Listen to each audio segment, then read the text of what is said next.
लस्सी तर सगळेच पितात, पण पियुषची बातच वेगळी असते. घरचं पियुष हॉटेलसारखं दाणेदार आणि घट्ट का होत नाही किंवा त्यात तो स्मोकी जायफळाचा सुगंध का येत नाही?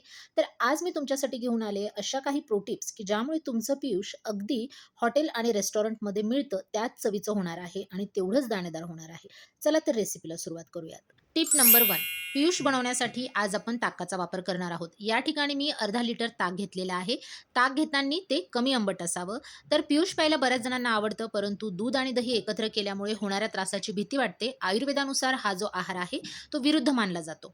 तर त्यामुळे आपण पियुष बनवण्यासाठी ताकाचा वापर करणार आहोत. तर यामध्ये चवीमध्ये थोडाही फरक होत नाही. सेम जशी चव असते पियुषची पारंपरिक, त्याच पद्धतीची टेस्ट आपल्याला यामध्ये मिळणार आहे.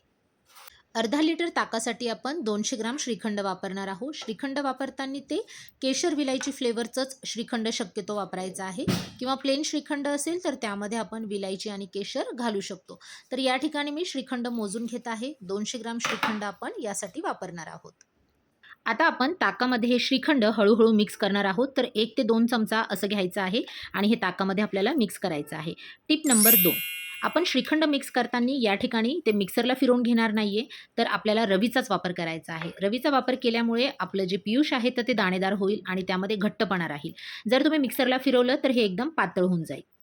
हळू स्टेप बाय स्टेप मी सगळं श्रीखंड यामध्ये अशाच पद्धतीनं मिक्स करून घेतलेलं आहे.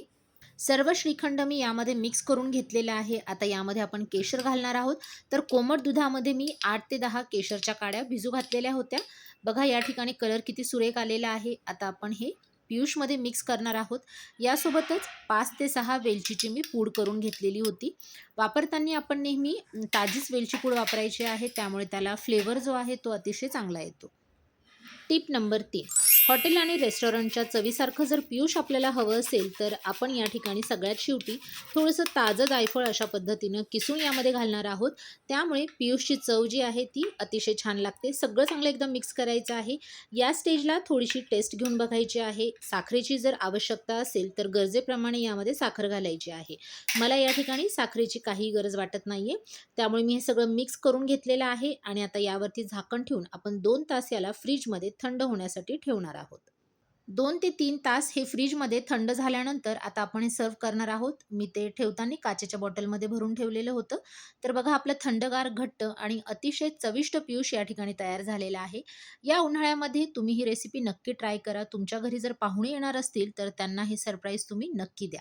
यावरती गार्निशिंगसाठी थोडेसे बदामाचे काप आपण घातलेले आहेत.